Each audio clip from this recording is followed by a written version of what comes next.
Et la leçon principale, c'est celle-là. Le réseau SAV d'une marque, c'est aussi important que le véhicule lui-même.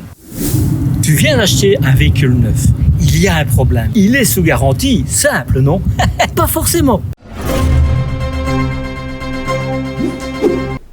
Aujourd'hui, je vais te raconter quelque chose que je n'aurais jamais cru possible. J'ai une voiture neuve, moins de 18 mois, sous garantie constructeur de 7 ans. C'est écrit noir sur blanc sur ma facture. Elle a un défaut grave de batterie, mais de la toute petite batterie.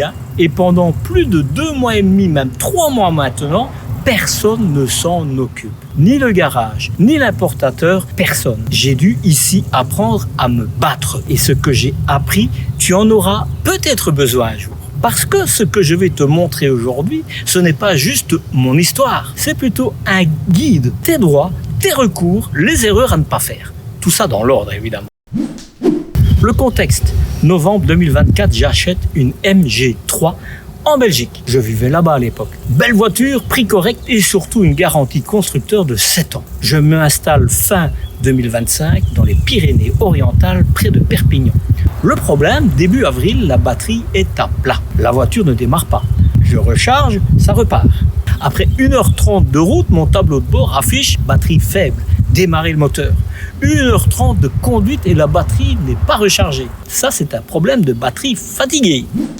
Hier, j'ai roulé pendant plus d'une heure et demie. La batterie était à 12 volts 4 quand je suis revenu à la maison. 9 volts et demi. Après moins de 12 heures, Donc chronologiquement, j'appelle le garage MG agréé à Perpignan. On me dit que le SAV va me rappeler. 15 jours passent, rien. J'envoie un email à MG Motor France. Réponse le 5 mai. Le garage vous contactera dans les plus brefs délais. 11 jours passent, rien. Je relance. Réponse le 18 mai. Même phrase, mot pour mot. Le garage vous recontactera dans les plus brefs délais. Tu commences à avoir le pattern. 23 mai, je leur propose des solutions alternatives. Je plaisante à moitié en demandant s'ils peuvent m'envoyer la batterie à domicile et que je la remplacerai moi-même. Je leur signale aussi que si le garage refuse déjà d'intervenir sous garantie, je me demande comment ça va se passer pour les 5 prochaines années d'entretien. Aucune réponse. 1er juin, mise en demeure formelle. Référence aux articles L217.3-3 du code de la consommation, évidemment. Délai de 72 heures, pas de réponse dans ce délai. 2 juin, enfin une vraie réponse. Le garage de Perpignan n'a plus de technicien disponible. C'est la vraie raison. 2 mois de silence pour ça. Et ils me demandent de trouver moi-même un autre garage sur leur site. Le 9 juin, je contacte directement le garage de Narbonne. Mon email est supprimé sans être lu. Le 10 juin, j'appelle MG France. Une conseillère prend connaissance du dossier, s'engage à me rappeler dans la journée. Aucun rappel. Une semaine après, j'ai attendu 1 heure et après on m'a raccroché au nez. Voilà ce que cette aventure m'a appris. Règle 1, documente tout dès le premier jour. Chaque appel téléphonique, chaque email, chaque non-réponse, les dates, l'heure, le contenu, c'est ton dossier. Sans ça, tu n'as rien devant un médiateur ou un tribunal. Règle 2, n'accepte jamais une promesse verbale. Dans les plus brefs délais, ne veut rien dire, par exemple. Demande une confirmation écrite par email, c'est suffisant. Un engagement verbal non tenu ne prouve rien. Règle 3, connais tes droits. En France, la garantie légale de conformité est définie par les articles L217.3 et les suivants du code de la consommation. Elle oblige le vendeur ou son réseau agréé à intervenir dans un délai raisonnable. Ce n'est pas une option, c'est une obligation légale. La marque ne peut pas y déroger. Règle 4, ne remplace pas la pièce toi-même. J'aurais pu acheter une batterie chez Neuroto par exemple, pour 100 ou 200 euros. J'ai même failli le faire. Mais mauvaise idée. Si le problème vient du circuit de charge, une nouvelle batterie ne changera rien. Et en plus, tu offres à la marque un argument pour contester le défaut d'origine. Attends le diagnostic officiel même si tu perds patience. Règle 5.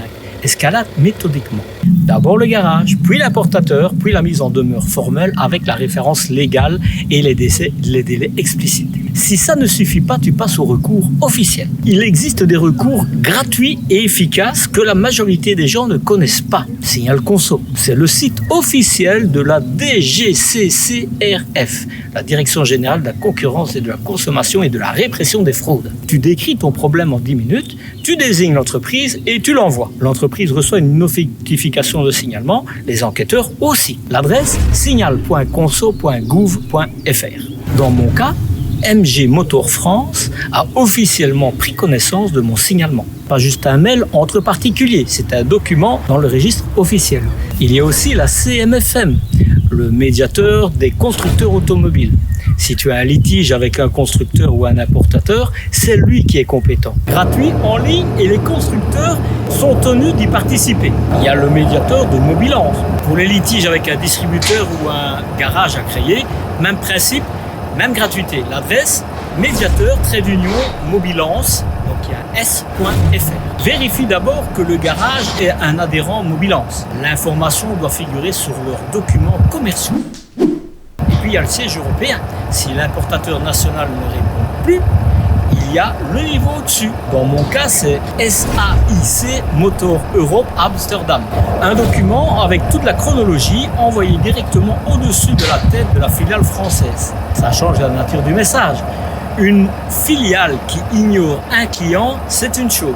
Que la maison mère soit saisie directement, c'en est une. Et pourtant, il s'assoit dessus aussi. Dont acte. Ces recours, je les ai tous activés en parallèle. Et il ne faut pas attendre que l'un aboutisse pour lancer l'autre. Chaque dossier supplémentaire augmente la pression.